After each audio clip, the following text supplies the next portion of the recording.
எல்லோருக்கும் வணக்கம்.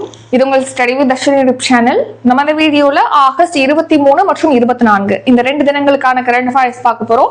அதுக்கு முன்னாடி நம்ம எஸ்டர்டே கரண்ட் அஃபேர்ஸ் ஒரு தடவை ரிவிஷன் பார்த்துட்டு ஸ்டார்ட் பண்ணலாம். அதாவது லாஸ்ட் ஆகஸ்ட் 22 கரண்ட் அஃபேர்ஸ் பார்த்திருப்போம். அதோட ரிவிஷன் ஒவ்வொரு கொஸ்டினுக்கும் ஆன்சர் வந்து நீங்க கமெண்ட் பண்ண ஆரம்பிச்சிருங்க. ஃபர்ஸ்ட் கொஸ்டின், 2026ஆம் ஆண்டுக்கான தேசிய நல்லாசிரியர் விருது யாருக்கு அறிவிக்கப்பட்டுள்ளது? ஆன்சர் அனைவரும். 2026ஆம் ஆண்டுக்கான பிரிக்ஸ் அறிவியல் தொழில்நுட்பம் மற்றும் புத்தாக்க அமைச்சர்கள் கூட்டம் எங்கு நடைபெற்றது? ஆன்சர் சென்னை. தாய்மாமன் தங்க மோதிரம் திட்டம் எப்போது தொடங்கப்பட உள்ளது? Answer September 15, 2026. தமிழகத்தில் புதிதாக எத்தனை போக்சோ நீதிமன்றங்கள் அமைக்கப்பட உள்ளன? ஆன்சர் 17 நீதிமன்றங்கள். கைபேசி உற்பத்தி திட்டத்திற்கு எத்தனை கோடி நிதி ஒதுக்கப்பட்டுள்ளது? ஆன்சர் 62,500 கோடி. PM ஆஷா திட்டம் எந்த ஆண்டு தொடங்கப்பட்டது? 2018ஆம் ஆண்டு. RBI மத்திய வாரியத்தின் பகுதி நேர மற்றும் அதிகாரப்பூர்வமற்ற புதிய இயக்குநராக நியமிக்கப்பட்டுள்ளவர் யார்? Answer Somnath Anand Mahindra. Answer option A and B.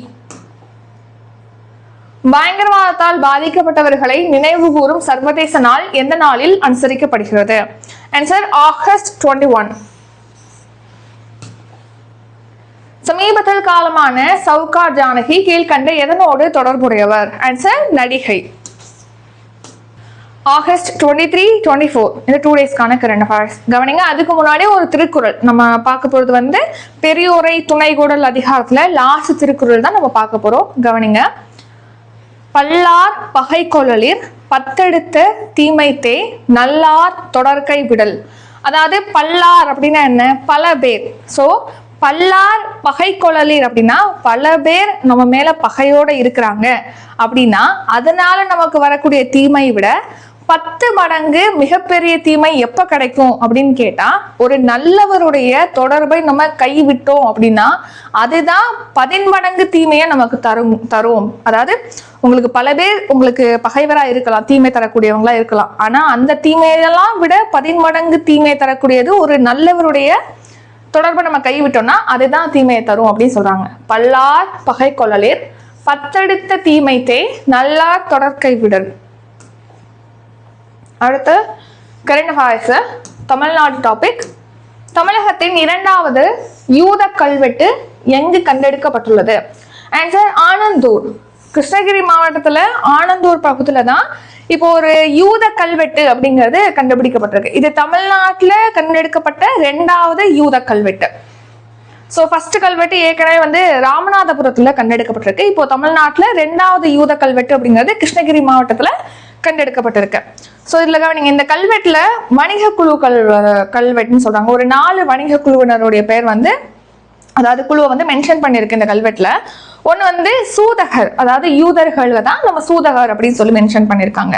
அடுத்து மண்டல வணிகர், தென்னிலங்கை வலஞ்சியர், எழுநூற்றுவர். இந்த 4 வகையான வணிக குழுவை வந்து அந்த கல்வெட்டுல மென்ஷன் பண்ணிருப்பதா சொல்லியிருக்காங்க.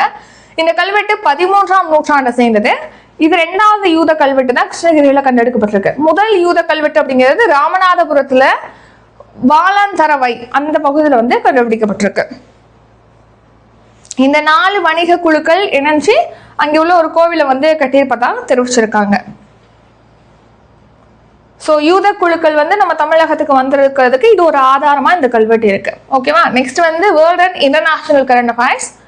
பாகிஸ்தான், சவுதி அரேபியா மற்றும் டேஷ் ஆகிய நாடுகள் மக்கா கூட்டு பாதுகாப்பு ஒப்பந்தத்தில் கையெழுத்திட்டுள்ளது. ஸோ பாகிஸ்தான், சவுதி அரேபியா, துருக்கி இந்த 3 நாடுகளும் மக்கா அப்படிங்கிற ஒரு பாதுகாப்பு ஒப்பந்தத்துல சைன் பண்ணிருக்காங்கன்னு சொல்லி நம்ம ரீசெண்டா பார்த்திருப்போம். இப்போ இந்த ஒப்பந்தத்துல வங்கதேசமும் இணையறதுக்கு விருப்பம் தெரிவிச்சிருக்காங்க. சோ இந்த மக்கா கூட்டு பாதுகாப்பு ஒப்பந்தம் அப்படிங்கிறது என்னன்னா, இந்த 3 நாடு பாகிஸ்தான், சவுதி அரேபியா, துருக்கி இருக்கு இல்லையா, அந்த 3 நாட்டின் மீது ஏதேனும் ஒரு நாடு, வெளிநாடு, எதிரி நாடு வந்து தாக்குதல் நடத்துறாங்க அப்படின்னா இந்த 3 நாட்டின் மீதுமே தாக்குதல் நடத்தப்பட்டதாக கருதப்பட்டு அவங்க வந்து தாக்குதல் நடத்துவாங்க. இந்த 3 பேர் இணைஞ்சு அந்த ஆப்போசிட் நாடு மேல. அந்த ஒப்பந்தம் தான் மக்கா கூட்டு பாதுகாப்பு ஒப்பந்தம். அந்த ஒப்பந்தத்துல இப்ப வங்கதேசம் இணையறதுக்கு விருப்பம் தெரிவிச்சிருப்பதா சொல்லியிருக்காங்க. அதனாலதான் இந்த கொஸ்டினை எகைன் பாக்குறோம்.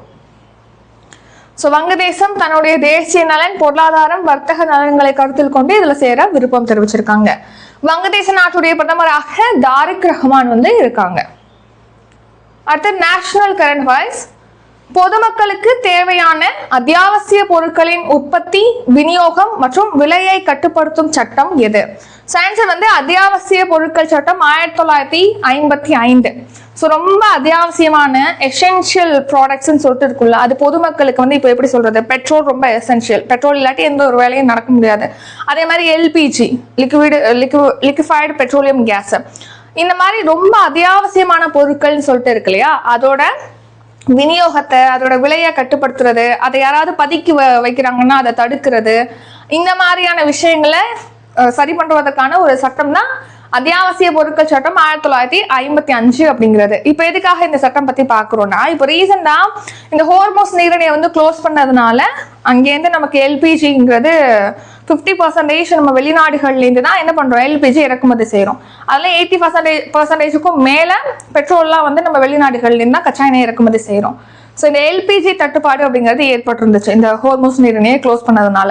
ஸோ அதனால பிஎன்ஜிக்கு மாறுங்க, பைப்டு நேச்சுரல் கேஸ்க்கு மாறுங்க எல்லா வீடுகளும் அப்படின்னு சொல்லி கவர்மெண்ட் வந்து வலியுறுத்திருப்பாங்க. ஸோ அந்த பிஎன்ஜிக்கு மாறுவது வந்து இப்போ அந்த அத்தியாவசிய சட்டத்தின் கீழ் இப்போ பிஎன்ஜிக்கு மாறுவதற்கு அறிவுறுத்திருக்காங்க மாநிலங்களுக்கு மத்திய அரசு. எல்பிஜிக்கு பதிலாக பிஎன்ஜிக்கு மாறுங்கன்னு சொல்லி, அதனாலதான் அதை பத்தி பாக்குறோம். ஸோ கவனிங்க, பொதுமக்களுக்கு தேவையான அத்தியாவசிய பொருட்களுடைய உற்பத்தி, அதோட விநியோகம், விலையை கட்டுப்படுத்தக்கூடிய சட்டம் தான் அத்தியாவசிய பொருட்கள் சட்டம் 1955. ஸோ இந்த சட்டத்தின் கீழ் தான் இப்போ எல்லா ஸ்டேட்லயும் எல்பிஜிக்கு பதிலாக பிஎன்ஜிக்கு மாறுங்க அப்படின்னு சொல்லிட்டு வலியுறுத்திருக்காங்க. எல்பிஜினா லிக்விஃபைடு பெட்ரோலியம் கேஸ், பிஎன்ஜினா piped natural gas. Next world international. Greater valley இணைப்பு திட்டம் எந்த நாட்டின் நிதி உதவியுடன் செயல்படுத்தப்படுகிறது? ஆன்சர் வந்து இந்தியா, அமெரிக்கா, இந்த ரெண்டு நாடுமே தான், இந்தியா, அமெரிக்கா. ஸோ இப்போ மாலத்தீவுல உள்ள மாலி அந்த நகரத்தையும் அதே மாதிரி அதோட 3 தீவுகளோட இணைக்கணும் மாலி நகரத்தை அப்படிங்கிறதுக்காக தான் இந்த கிரேட்டர் மாலி இணைப்பு திட்டம் அப்படிங்கிறது செயல்படுத்துறாங்க. ஸோ இது வந்து இந்தியா, அமெரிக்கா இந்த 2 நாடுகளுடைய நிதி உதவியோட செயல்படுத்துறாங்க. ஸோ மாலி நகரத்தை வில்லிங்லி, அப்புறம் குல்ஹிபலு, திலஃபுஷி இந்த 3 தீவுகளோட இணைப்பதற்கான திட்டம் தான் இந்த கிரேட்டர் மாலி இணைப்பு திட்டம். ஸோ இந்த திட்டத்தின் கீழ் 6.74 கிலோமீட்டர் நீளத்துக்கு பாலம் மற்றும் சாலை அப்படிங்கிறது அமைக்கிறாங்க. இதுக்கு இந்தியா பாத்தீங்கன்னா $400 மில்லியன் வழங்குது, அமெரிக்கா வந்து $100 மில்லியன் வழங்குறாங்க. மொத்தமா $500 மில்லியன் இந்த கிரேட்டர் மாலி இணைப்பு திட்டம் அப்படிங்கிறது செயல்படுத்தப்படுகிறது. எங்கன்னா மாலத்தீவுல. இந்த திட்டத்தோட பேர் வந்து திலமாலி பால திட்டம் அப்படின்னு அழைக்கப்படுகிறது. Next defence. ஐஎன்எஸ் சுதர்ஷினி என்பது டேஷ். ஆன்சர் பாய்மர பயிற்சி கப்பல். ஐஎன்எஸ் சுதர்ஷினி அப்படிங்கிறது ஒரு பாய்மர பயிற்சி கப்பல். ஸோ கோவா கப்பல் கட்டும் தளத்துல தான் இந்த ஐஎன்எஸ் சுதர்ஷினி கட்டப்பட்டிருக்கு. இப்போ ஏன் இந்த ஐஎன்எஸ் சுதர்ஷினி பத்தி பாக்குறோம் அப்படின்னா, லோகாயன் 26 அப்படிங்கிற பேர்ல உலகளாவிய கடல் பயணத்துல இந்த ஐஎன்எஸ் சுதர்ஷினி பாய்மர பயிற்சி கப்பலானது ஈடுபடுத்தப்பட்டிருக்கு. ஸோ அதோட ஒரு பகுதியா அந்த உலகளாவிய பயணம் இருக்கு இல்லையா, அதோட ஒரு பகுதியாக இப்போ போர்ச்சுகலுடைய லிஸ்பன் துறைமுகத்தை வந்தடைந்திருக்கு அப்படின்னு சொல்லி தெரிவிச்சிருக்காங்க. என்ன பார்த்துக்கணும்னா லோகாயன் 26, அப்புறம் ஐஎன்எஸ் சுதர்ஷன், இது வந்து சுதர்ஷினி, இது வந்து ஒரு பாய்மர பயிற்சி கப்பல். Next national current affairs. சமீபத்தில் எந்த நாட்டிற்கு பெட்ரோலிய பொருட்களை நீண்ட காலம் விநியோகிப்பதற்காக இந்தியா ஒப்பந்தம் மேற்கொண்டுள்ளது? Answer Mauritius. இப்போ மொரீஷியஸ் நாட்டோட பெட்ரோலிய பொருட்களை நீண்ட காலத்துக்கு விநியோகிப்பதற்கான ஒரு ஒப்பந்தமானது சைன் பண்ணிருக்காங்க இந்தியா. யார் கொடுக்குறா? இந்தியா கொடுக்குறாங்க. எந்த நாட்டுக்கு கொடுக்குறாங்கன்னா மொரீஷியஸ்க்கு கொடுக்குறாங்க. நம்மளே பெட்ரோலுக்கு வெளிநாட்டுல இருந்தா கச்சா எண்ணெய் இறக்குமதி செய்யறோம் நம்ம பார்த்திருப்போம். ஸோ நம்ம இறக்குமதி செய்யறதை தான் சுத்திகரிச்சு இங்க பெட்ரோலிய பொருட்களா மாத்தி அதை வந்து நம்ம என்ன பண்றோம், மொரீஷியஸ்க்கு அனுப்புறதுக்காக இந்த ஒப்பந்தமானது பண்ணிருக்காங்க. ஸோ கவனிங்க, இதை யார் ப்ரொவைட் பண்ண போறாங்கன்னா இந்தியன் ஆயில் கார்பரேஷன் லிமிடெட் நிறுவனம் தான் கொடுக்க போறாங்க. இந்திய பெட்ரோலியத்துறை அமைச்சராக ஹர்தீப் சிங் புரி இருக்காங்க. இந்தியால ஆண்டுக்கு பாத்தீங்கன்னா இப்ப வெளிநாட்டுல இருந்து கச்சா எண்ணெய் இறக்குமதி செய்யறோம் இல்லையா, அதுல இருந்து நம்ம சுத்திகரிச்சு பெட்ரோலிய பொருட்களானது 26.7 கோடிக்கு வந்து நம்ம உற்பத்தி செய்யறோம் அப்படின்னு சொல்லி தெரிவிச்சிருக்காங்க. 7 கோடி டன்னுக்கு உற்பத்தி செய்யறோம். 5 இயர்ஸ்க்கு இந்த ஒப்பந்தமானது சைன் பண்ணிருக்காங்க. Next science and tech. Usain போல்ட்டின் 100 மீட்டர் சாதனையை முறியடித்த சீன ரோபோ இது? ஆன்சர் வந்து லைட்னிங். சீனாவுடைய லைட்னிங் அப்படிங்கிற ஒரு ரோபோ பார்த்தீங்கன்னா அந்த ரன்னிங் ரேஸ்ல வந்து உசைன் போல்ட்டுடைய சாதனையை வந்து இப்போ முறியடிச்சிருப்பதா சொல்லியிருக்காங்க. ஸோ இப்போ ஒரு ரோபோக்கள் பங்கேற்கக்கூடிய அந்த மனித ரோபோ அந்த ஓட்டப்பந்தய நிகழ்ச்சியானது சீனாவில் கண்டக்ட் பண்றாங்க, மனிதர்களும் ரோபோவும் ஓடுற மாதிரி. ஸோ அதில் பார்த்தீங்கன்னா லைட்னிங் அப்படிங்கிற ரோபோ இது வந்து ஹானர் அப்படிங்கிற நிறுவனம் தயாரிச்சிருக்காங்க. இந்த ரோபோவானது 9.32 வினாடிகள் இலக்கை எட்டி உசைன் போல்ட்டுடைய 9.58 செகண்ட்ல ரீச் அந்த சாதனையை முறியடிச்சிருப்பதா சொல்லியிருக்காங்க. இம்பார்ட்டன்ட் டே, தேசிய விண்வெளி தினம் எந்த நாளில் கொண்டாடப்படுகிறது? Answer August 23. ஆகஸ்ட் 23ல தான் நம்ம ஸ்பேஸ் டேங்கிறது செலிப்ரேட் பண்றோம். ஏன் ஆகஸ்ட் 23னா இதே 2023 இதே ஆகஸ்ட் 23ல நம்ம சந்திராயன் 3லேருந்து விக்ரம் லேண்டர் வந்து நிலவுடைய தென் துருவத்துல தரையிறங்கியிருக்கும். அது இந்த ஆகஸ்ட் 23ல தான். ஸோ அந்த டேவை செலிப்ரேட் பண்ற வகையில, ஏன்னா நிலவுடைய தென் துருவத்துல தரையிறங்கின ஃபர்ஸ்ட் கண்ட்ரி வந்து நம்ம கண்ட்ரி தான். அந்த விக்ரம் லேண்டர் தான் தரையிறங்கியிருக்கும்னு பார்த்துருப்போம். பிளஸ் அதோட ரோவர் இருந்திருக்குல்ல, அந்த ரோவர் என்ன, அதோட பேர் என்ன அப்படிங்கிறத கமெண்ட் பண்ணுங்க. இது உங்களுக்கான கொஸ்டின். ஸோ நெக்ஸ்ட் தென் துருவத்தை தரையிறங்கின ஃபர்ஸ்ட் கண்ட்ரி நம்ம நாடு. அது மட்டும் இல்லாமல் ஸ்கைரூட் ஏரோஸ்பேஸ் நிறுவனம் இந்தியாவுடைய முதல் விண்வெளி தொழில்நுட்ப யூனிகார்ன் நிறுவனமாக உருவெடுத்திருக்கு. அந்த நிறுவனம் தான் இப்போ ரீசெண்டாக விக்ரம் 1 அப்படிங்கிற ஒரு ராக்கெட், ஆர்பிட்டல் ராக்கெட்டை லான்ச் பண்ணியிருப்பாங்க, இந்தியாவுடைய ஃபர்ஸ்ட் பிரைவேட் ஆர்பிட்டல் ராக்கெட். அடுத்து இண்டெக்ஸ் அண்ட் ரிப்போர்ட். நாட்டில் 15 முதல் 29 வயதுக்குட்பட்ட எத்தனை கோடி இளைஞர்கள் கல்வி, வேலை அல்லது பயிற்சியில் ஈடுபடாமல் இருப்பதாக நிதி ஆயோக் தெரிவித்துள்ளது? ஆன்சர் 8.7 கோடி பேர். ஸோ நிதி ஆயோக் பார்த்தீங்கன்னா இப்போ ரீசெண்டாக ஒரு அறிக்கையை ரிலீஸ் பண்ணியிருக்காங்க. அதில் படிக்காம, அதே மாதிரி வேலை வாய்ப்புலையும் இல்லாமல், வேலையும் பார்க்காம, அந்த வேலை பண்றதுக்கான எந்த ஒரு பயிற்சியிலையும் ஈடுபடாம சும்மா இருக்கக்கூடிய இளைஞர்கள் அப்படின்னு சொல்லி 8.7 கோடி பேர் இருப்பதாக தெரிவிச்சிருக்காங்க நிதி ஆயோக். ஸோ அவங்களோட வயது என்னன்னா 15 to 29 ஏஜ் கேட்டகரியில இந்த மாதிரி 8.7 கோடி இளைஞர்கள் இருப்பதாக நிதி ஆயோக் தெரிவிச்சிருக்கு. ஸோ 2021ஆம் ஆண்டில் 78வது மாதிரி ஆய்வு அதுலதான் இதை தெரிவிச்சிருக்காங்க. ஸோ கவனிங்க, கல்வி தகுதிக்கேற்ப வேலை பெறும் பட்டதாரிகள் 8.25% பேர் இருக்காங்க. 2014 to 15 பயிற்சி பெற்றவங்களோட எண்ணிக்கை வந்து 7.67 கோடி பேர் இருக்காங்க. நமக்கு 2047க்குள்ள வளர்ச்சி அடைந்த பாரதமா மாறணும்னு சொல்லிட்டு டார்கெட் இருக்கு.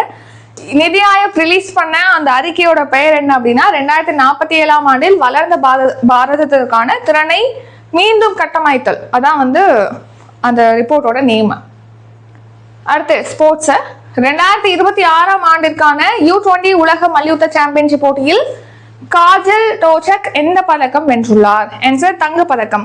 கோல்டு மெடல் தான் இந்த காஜல் டோச்சக் வந்து இப்போ வின் பண்ணியிருக்காங்க. இப்போ நடந்த U20 உலக மல்யுத்த சாம்பியன்ஷிப் போட்டியில.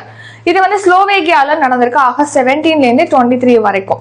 இதுல 76 kg கேட்டகரியில கோல்டு மெடல் வின் பண்ணியிருக்காங்க. தொடர்ச்சியா அவங்க வின் பண்ண 2வது கோல்டு இது. ஸ்போர்ட்ஸ். 135வது துராந்த் கோப்பை போட்டியில் எந்த அணி சாம்பியன் பட்டம் வென்றுள்ளது? Answer East Bengal FC. So East Bengal FC அணி தான் இப்போ துராந்த் கோப்பை 135வது எடிஷன்ல சாம்பியனா இருக்காங்க.